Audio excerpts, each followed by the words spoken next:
I should have trusted my gut that night. It was nearly 2 a.m. when I sat on the edge of my bed, staring at my phone, my heart racing for no reason I could explain. The screen glowed with the same message I'd already read a dozen times. If you really loved me, you wouldn't talk to other guys. I just want to protect you. I'm the only one who truly cares. My hand trembled, hovering over the keyboard. I wanted to reply. I wanted to reassure him, again, like always. But something inside me felt off, cold, small, and scared. I wasn't always like this. I used to be so sure of myself. Independent, even a little stubborn. But somehow, in the span of a year, that part of me had gone quiet. It all started so innocently. His name was Evan, or, at least, that's what he told me. We met through a book discussion forum. He'd replied to one of my posts about poetry. Said he liked my words. Said they made him feel seen. I remember feeling butterflies just reading his first message. It was thoughtful. Not flirty, not creepy, just warm. Like someone finally understood me. And after a string of empty dates and late-night ghostings, it felt like magic.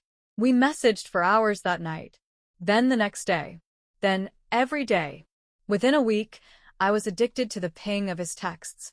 By the second week, we were calling every night. He said he lived across the country, but he didn't mind the distance. Said it gave us time to really connect. I believed him. And I fell. Hard. He called me his soulmate. Sent me voice notes of love songs. Asked about my dreams, my childhood, my biggest fears. He remembered every detail. It felt so intimate, so real. But slowly things changed. He started asking about the people in my life. Do your friends support you the way I do? He'd ask. You never seem happy around them. At first, it sounded like concern. Then it became critique. He'd get jealous if I didn't reply right away. Asked why I had other guy friends. Made me feel guilty for posting selfies. He said he was just trying to keep me safe from attention I didn't need. And I believed him. Because I loved him. Or at least, I thought I did. That night at 2 a.m., I sat there, clutching my phone like a lifeline and questioning everything. My eyes were red from crying. My heart ached, but I didn't know if it was from love or fear anymore. And still, I typed. I'm sorry. I'll do better. Looking back, the signs were there. But when you're in it, when you're in love, or what you think is love, you don't always see them for what they are. After I sent that message, I'm sorry. I'll do better. Evan replied instantly, like he was waiting. That's my girl. I just want what's best for you. I cried after that. Not because I felt better, but because I felt relieved. Like I'd narrowly avoided losing him. Like his approval was oxygen, and I'd been suffocating. That's when it really started. The constant check-ins became suffocating. Who are you with?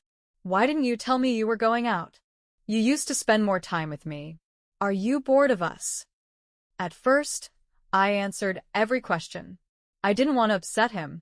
He always had a way of making me feel guilty, twisting things until I thought I was the one being selfish, that I was hurting him by having a life outside our texts and calls.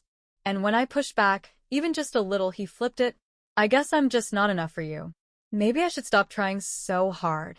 I always give you everything, but it feels like I don't matter. So I pulled back from my friends.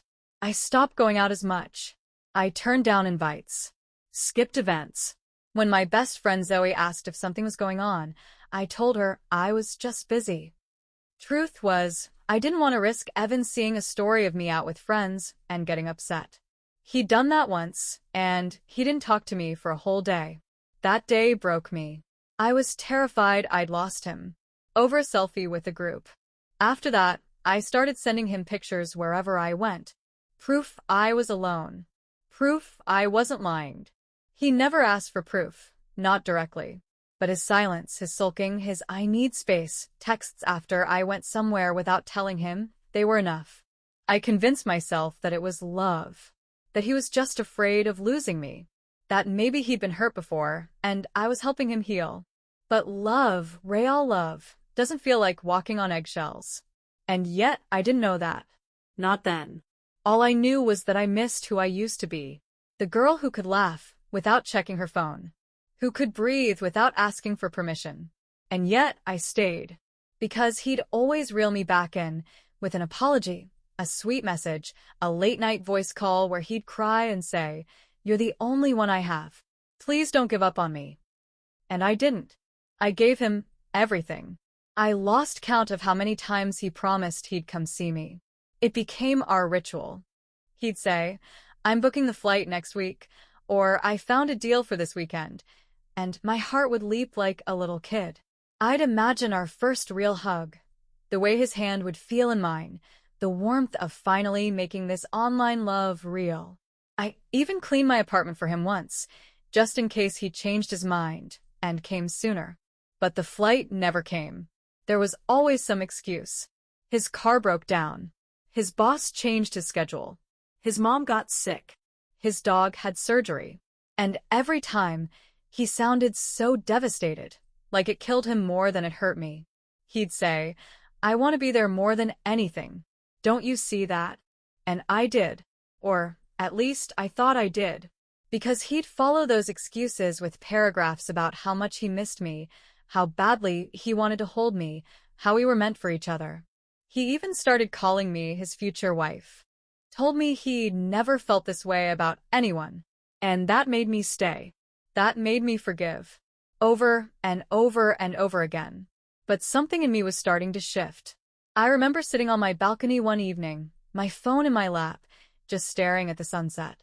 The sky was this beautiful wash of pink and orange, and for a split second, I felt peace.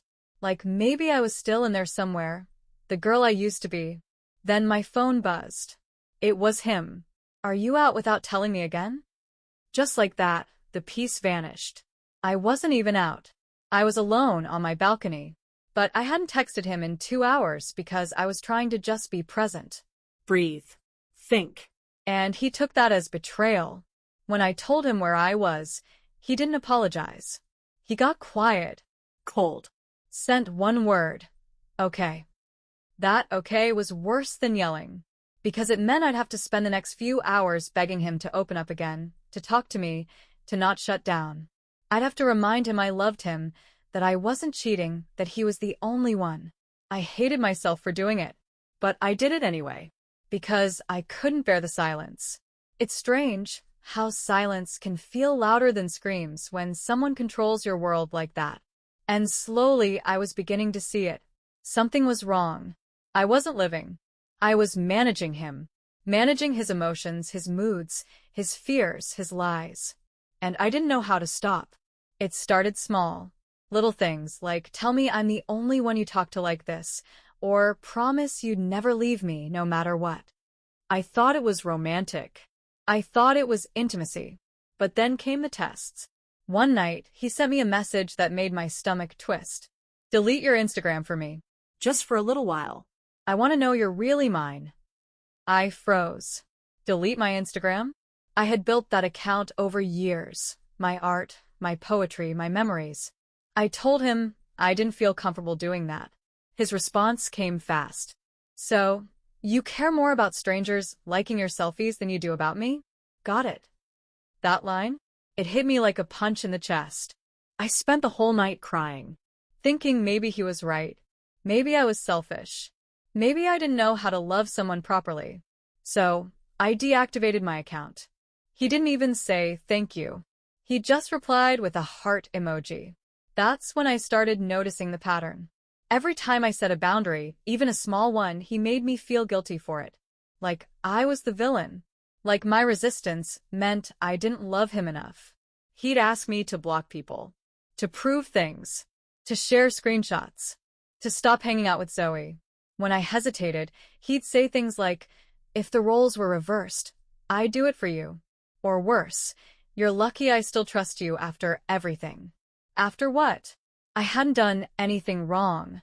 But the more he repeated it, the more I believed maybe I had.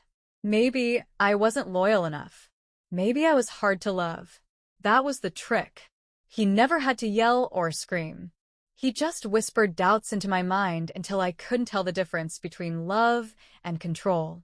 And when I was exhausted enough, when I finally gave in, he'd flood me with affection. That's why I love you. You're the only one who gets me. You're perfect when you listen to me. I lived for those words. They felt like sun after a hurricane. But they never lasted long. There was always another test, another sacrifice, another little piece of myself I had to hand over to keep him happy. And by the time I realized I was running out of pieces, it already felt too late. The first time he asked me for money, it didn't feel like a red flag. It felt like a favor. He messaged me one evening, saying he was in trouble, that his bank account had been frozen because of some fraud issue, and he couldn't pay his rent. He was panicking. Said he might get kicked out.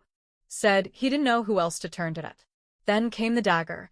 But I knew I could count on you. You're my only real person.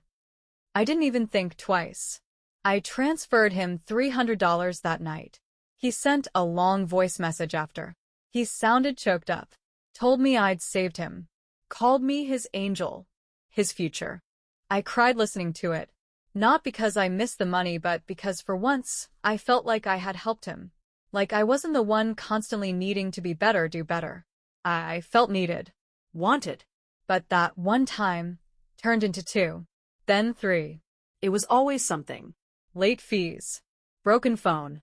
Emergency groceries. Lost job. Delayed paycheck. And every time, the tone was the same. Desperate at first, then warm, grateful, loving. Like giving him money wasn't just support, it was proof. Proof I loved him. Proof I wasn't like the others. Proof I was his. I remember one time saying, I wish I could help more, but I'm barely covering my own bills. His reply still echoes in my chest. Wow. Okay. I guess I was wrong about you. That sentence shattered me. I spent hours trying to take it back. Trying to fix whatever he thought I'd broken. I didn't even question the manipulation then. I just felt guilty.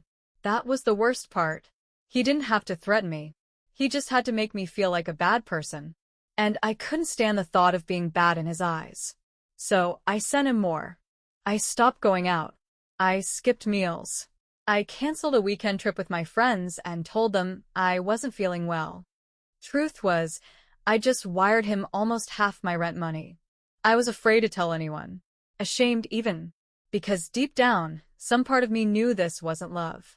But I didn't want it to be abuse. I didn't want to admit that I'd fallen for someone who didn't love me back the same way. So I kept pretending. Pretending that it was temporary. That he'd pay me back. That once we met in person, it would all make sense. But every day, it got harder to hold that illusion. And easier to feel like I was disappearing.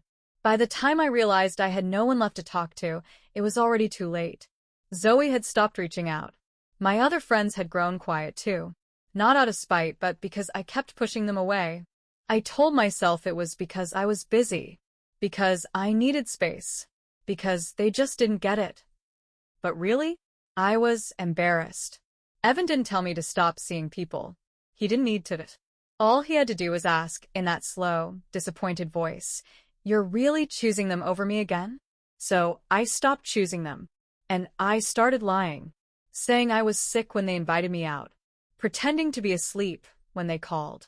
Ignoring texts until they stopped coming altogether. My world shrank to just one person. And that person controlled everything. It wasn't obvious at first. That's what made it so dangerous. He always disguised it as loved. I miss you too much when you're with them. They don't treat you right. You're different when you spend time with other people. He'd twist my words, gaslight me until I questioned myself. I'd say, I think I need some time to breathe, and he'd reply, so you're leaving me? Just like everyone else did. Suddenly, I was the bad guy. The one who hurt him. The one who didn't understand him. The one who needed to prove I was better than the rest. So I did. I stayed up late when I was exhausted just to talk to him. I skipped work meetings to text him back. I missed a deadline for a freelance gig because he got upset that I wasn't emotionally present. He trained me without me even realizing it. Trained me to jump when he needed attention. To feel shame when I wanted space. To flinch at the idea of making him mad. And anytime I even thought about pulling away, he'd remind me of all the things he'd done for me. All the money I'd sent. all the sacrifices I'd made, all the love I had poured into him. "You've come this far," he'd whisper. "Why throw it all away now?" That line kept me trapped for longer than I cared to admit. Because he was right about one thing. I had come far. Just not in the direction I thought. Not toward love. But toward a prison I couldn't even see. It wasn't one big moment that broke me. It was 1,000 small ones. Like the night I missed his call because I fell asleep early and woke up to 10 missed calls, a string of messages, and one that read, "I knew you'd abandon me eventually. I was stupid to think you were different." Or the time I told him I needed to focus on work for a few days, and he replied with, "I guess money means more to you than I do." It felt like no matter what I did, I was failing him. And in the process, I was failing myself too. The real breaking point came on a cold Sunday morning. I was down to $80 in my bank account after covering some of his emergencies again. I hadn't paid my phone bill, my fridge was nearly empty, and I couldn't even afford gas to visit my mom that weekend, something I'd been looking forward to for weeks. When I told him that I needed to pause on sending money until my next paycheck, there was this long silence on the phone. Then he said flatly, "So now you're abandoning me when I need you most. Got it." I sat there, frozen, phone pressed to my ear, too stunned to speak. That word again, abandon. He always used it like a blade. Like if I didn't give, it meant I didn't love. If I didn't sacrifice, it meant I was selfish. If I put myself first, I was heartless. But something shifted in me that day. I looked around my tiny apartment, the pile of unopened mail, the empty fridge, the tired face in the mirror. And I finally asked myself the question I'd been too afraid to face. What am I even getting in return? Not love. Not safety. Not respect. Just fear. Exhaustion. Emptiness. I hung up on him that day. For the first time. My hands were shaking. My heart was pounding. But I didn't call back. And he noticed. Because within 10 minutes, the messages started. "Wow. So that's it. I gave you everything. I can't believe I trusted you. You're just like the rest. Fake. You're dead to me." And then silence. A cruel silence. The kind meant to scare me, meant to force me to chase him.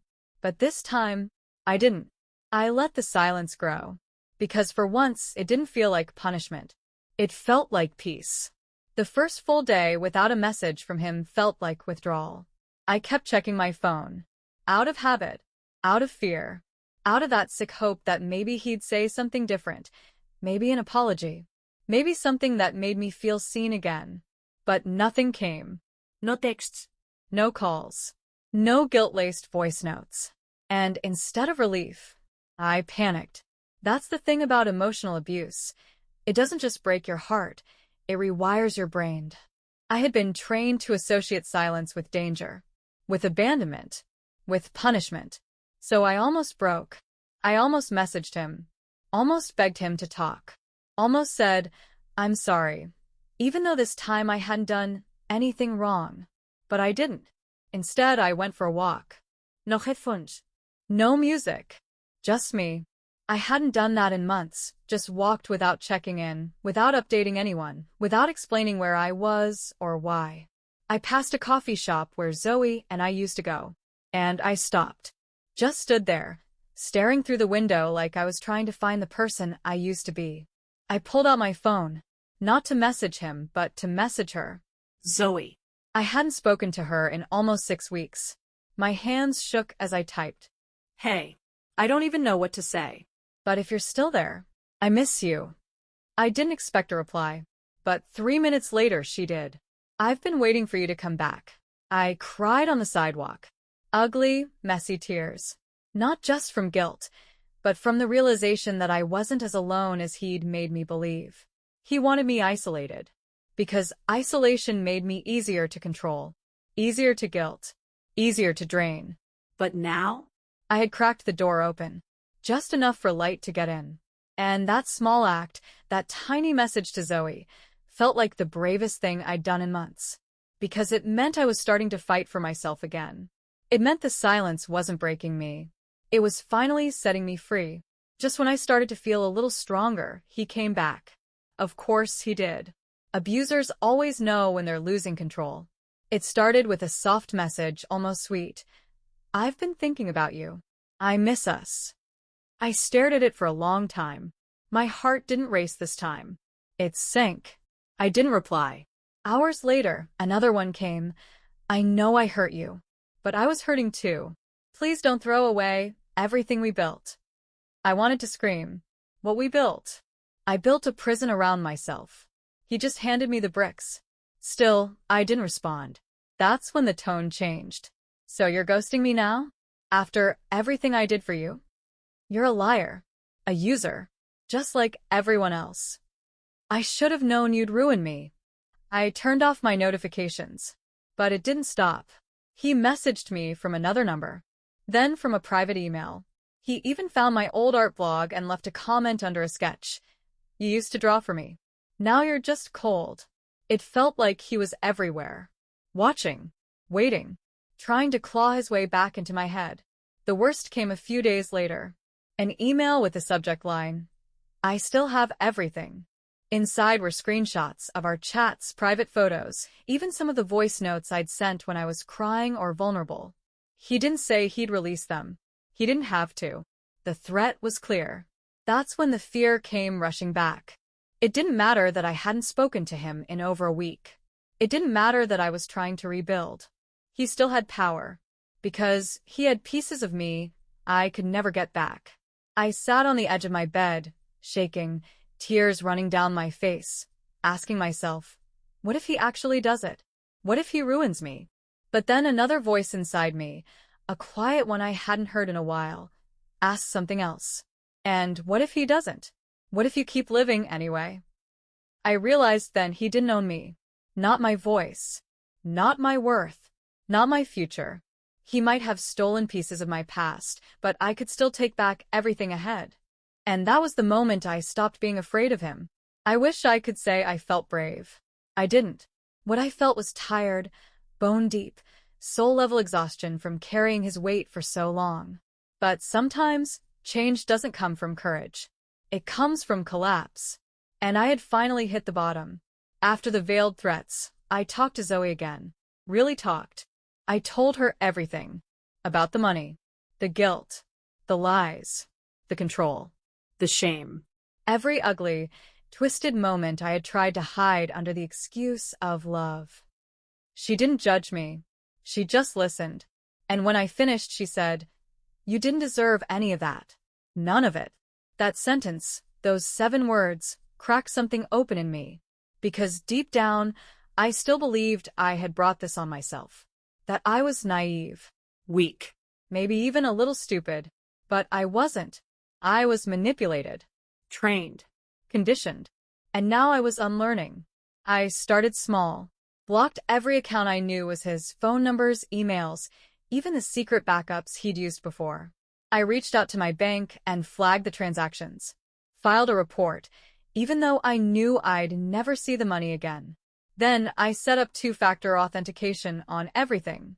Changed every password. Locked down my digital world like I was reclaiming a home someone had broken into. And for the first time in months, I turned my phone off. Not on silent. Not on airplane mode. Off. I sat in the quiet of my apartment, breathing slowly. My hands were still shaky, my heart still tender, but something had shifted. I wasn't just surviving anymore. I was starting to live. It wasn't dramatic. It wasn't some Hollywood moment with swelling music and a sunrise. It was just me, sitting on the floor, finally free of his voice in my head. And in that silence, I heard something else I hadn't heard in a long time. Myself. Healing didn't come all at once. There was no magical day where I woke up and felt whole again. No switch that flipped from broken to better. It came in fragments. In awkward conversations with old friends I was scared to face.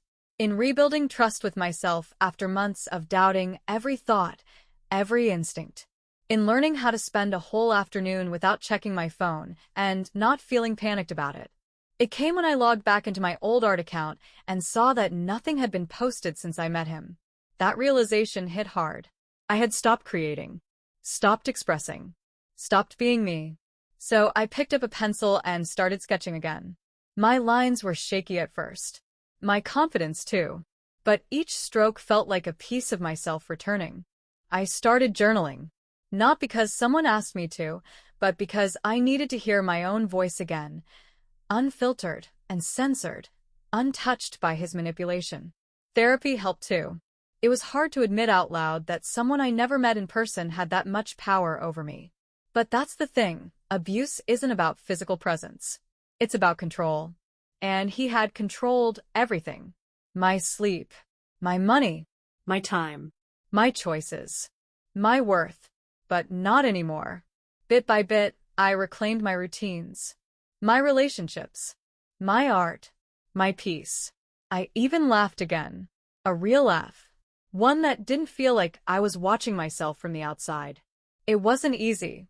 Sometimes I still hear his voice in the back of my mind. That doubt, that guilt, that fear.